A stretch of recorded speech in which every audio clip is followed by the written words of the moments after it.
Mais um exemplinho, galera. Sistemas lineares planos, planos de fase. O enunciado nesse caso é: determine a solução geral e esboce o plano de fases do sistema a seguir. Deixa eu mudar a cor da caneta, só um mãozinho aqui, vamos lá. Então esse é o sistema que a gente está estudando e ele pode ser colocado no formato xy' é igual a matriz menos 1, 3, menos 1 e 1,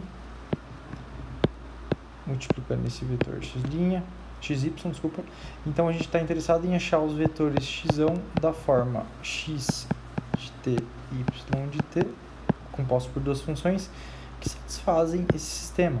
Para isso, basta eu estudar a matriz A, e foi isso que a gente tem visto nas nossas notas e exemplos.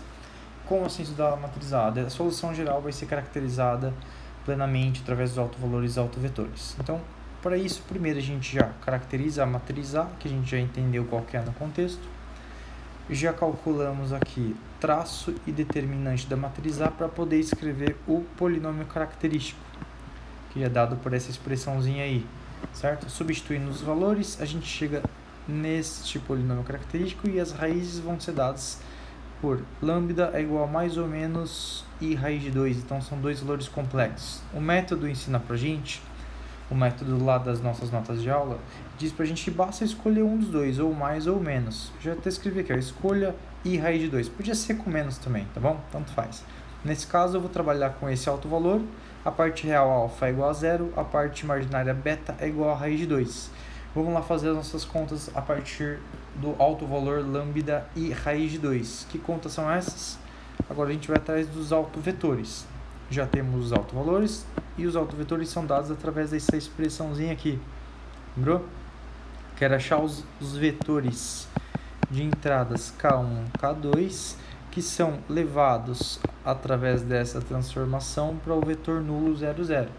Isso nada mais é do que reescrito nessa maneira matricial, tá bom? Simplesmente subtraindo da diagonal principal o alto valor i raiz de 2, tá vendo? Ó? Menos i raiz de 2 na diagonal principal, menos i raiz de 2 na diagonal principal, agindo no vetor k para levar ele no 0, 0. Reescreve isso como um sistema, tá bom? Um sistema de duas equações. Se você der uma organizadinha, todas essas minhas contas são fazendo... Estou organizando para mostrar para vocês que a primeira equação e a segunda equação dizem exatamente a mesma coisa. Bom, para isso eu peguei a primeira e dividi por esse número complexo todinha a equação, a gente chegou nesse passo aqui. Aí o que eu fiz aqui nesse outro passo? Daqui para cá eu multipliquei em cima e embaixo pelo conjugado desse número complexo aqui, ó. Tá bom? Só na primeira, a segunda é mantida igualzinha, tá? Aí aqui só na primeira que eu estou mudando, estou multiplicando em cima e embaixo pelo conjugado, tá vendo? Ó, esse número e esse número são os mesmos.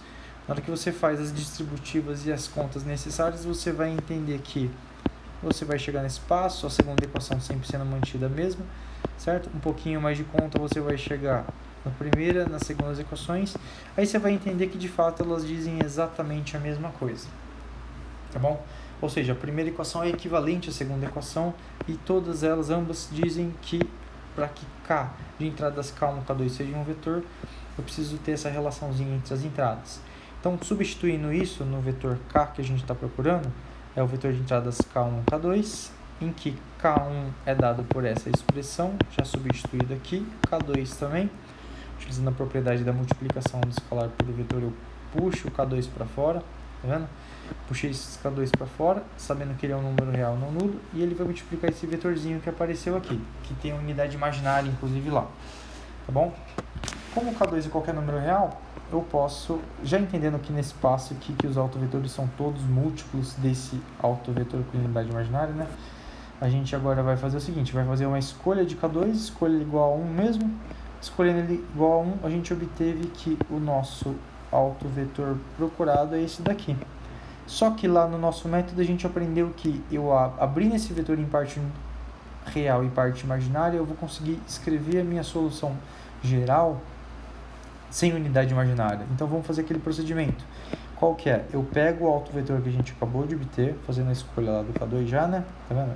Esse é o autovetor que a gente está trabalhando. Agora vamos abrir ele em parte real e imaginária, ou seja, ó, a parte de cima, a primeira entrada do vetor eu escrevi assim, a segunda eu só coloquei 0 vezes i ali para mostrar que a parte imaginária é nula. Agora eu separo o que é parte real e o que é parte imaginária. Tá vendo? Parte real e parte imaginária desse vetor.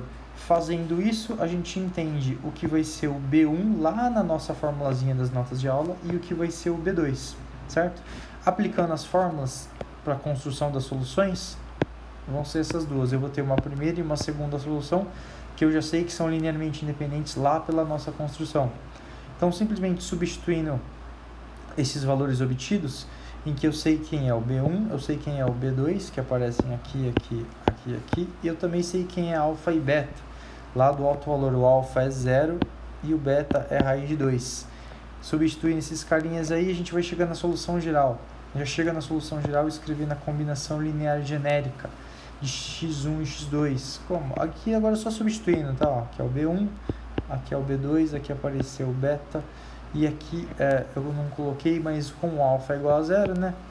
0t igual a 1, tá bom? O alfa estaria aqui, por isso não está multiplicando, porque a potência alfa é 0, ele vai dever só o número 1. Então essa seria a solução geral, certo? A combinação linear genérica do x1 e do x2. B1, B2, tá bom? Aqui, esse passo seguinte, eu só estou organizando um pouquinho. Não fiz isso nos outros, mas estou fazendo esse agora, só ilustrando algo a mais. Eu poderia ter feito isso nos outros também, que a gente consegue avançar um pouquinho mais na solução, organizar ela e entender o que é o x de t e o y de t que a gente fala lá no começo. Ó, as x's de t e as y's de t são essas entradas, tá vendo? Essa vai ser x de t e essa vai ser y de t. Soluções que satisfazem nosso problema inicialmente. Não soluções, né, mas as componentes da solução que satisfazem o nosso problema. As componentes, porque o x ele é composto pela entrada x de t e y de t, tá bom? Então, portanto, a gente tem aí, por fim, a solução geral nesse contexto. Agora a gente prossegue. Vamos fazer o esboço do plano de fases nesse caso, né? Nesse caso, a gente tem o quê? Autovalores complexos conjugados, que são desse jeitinho aqui. São dois números complexos, só que com parte real negativa, tá bom? O alfa é 0. Ele é ou seja, ele é chamado imaginário puro. Então, a origem é um centro. Isso quer dizer o quê? Que as soluções vão girar em torno da origem, tá? A gente sempre vai estar interessado em falar no comportamento das soluções com relação à origem. Estou fazendo aqui, tá vermelhinho de novo. Como é que vão ficar essas soluções? Deixa eu pegar a caneta aqui. As soluções elas vão girar em torno da origem, mas como que eu sei que vai ser essa elipse de fato? Um jeito que a gente pode utilizar é esse verdinho aqui que eu acabei de fazer, é o vetor, é a reta suporte do vetor B1, tá bom? Ele não é o vetor V1, tá, eu até marquei aqui, ó, o vetor B1 tá até aqui, tá bom? É a reta suporte, esse é o vetor B1. E ele fica como um eixo principal aí dessa elipse, tá bom? E ela gira em torno da solução e ela gira nesse sentido, que é o sentido horário no caso. E um jeito de verificar que o sentido é horário é você utilizar a técnica de campo vetorial. Eu vou dar só uma ideia aqui, não quero que vocês se preocupem tanto, mas é para quem tiver interesse em esboçar e aprender um pouquinho mais como faz isso, apesar de a gente ter ferramentas computacionais que fazem isso pra gente com boa eficácia. Mas é bom ter só uma noção, né? Às vezes você tá lá precisando fazer. Mas enfim, ó. Um jeito eu coloquei em amarelo esse vetorzinho aqui. Qual que é a ideia? Quando eu não tenho essas setinhas indicando, que eu já coloquei para vocês, imagina que eu não tenho as setas, vamos apagar elas aqui, ó. Até apagar. Apaguei as setinhas e eu quero saber qual é o sentido que giram essas elipses, tá bom? Eu entendi o porquê que ela tá desse jeito, porque esse é o eixo principal, né? Porque ela está inclinada desse jeito. Eu estou usando esse cara como eixo principal, que é o B1 que a gente colocou lá atrás, que eu acabei de apagar, by the way. B1, tá em verde aqui, ó, o B1. E agora eu vou pegar a caneta amarela, e a conta que a gente está fazendo aqui para entender o sentido é essa, ó. Elas giram em sentido horário. Por quê? A gente reescreve o sisteminha que a gente tem lá inicialmente, que é esse daqui, e a gente faz a seguinte pergunta, ó. Como que fica esse sistema quando eu coloco ele, aplico nele os valores 1 e 0, ou seja, onde aparece x eu vou colocar 1, onde aparece y eu vou colocar 0. Esses valores eu posso ir mudando conforme meu interesse, tá? Eu poderia colocar 1 em 1, 2 em 2, porque eu só quero entender o sentido da setinha que eu vou botar lá. Fica vendo, ó. No 1 e 0, o 1 e 0 é esse pontinho bem aqui, ó, que eu estou mostrando para vocês. Esse é o 1 e 0 no plano cartesiano. Na hora que eu coloco o 1 e o 0, plugo isso no sistema, a gente vai chegar nisso aqui, ó. Lá no 1 e no 0, no ponto 1 e 0, eu vou imitar, colocar um vetorzinho paralelo ao vetor menos 1 e 1, que eu acabei de achar. Ó, então, quando você plugou o 1 e o 0 no sistema, você achou o menos 1 e menos 1. Vai lá no plano cartesiano, identifica o vetor menos 1 e menos 1, que é esse que a gente está mostrando aqui agora, que eu estou fazendo com uma caneta rosa por cima, tá vendo? Vai lá no menos 1 e no menos 1. Caneta rosa não, caneta amarela, desculpa. No menos 1 e menos 1. Esse é o vetor. É que você vai fazer, você vai pegar esse vetor que você acabou de obter desta conta e vai colocar ele sobre o ponto 1 e 0. Vai justamente transladar ele até aqui, ó.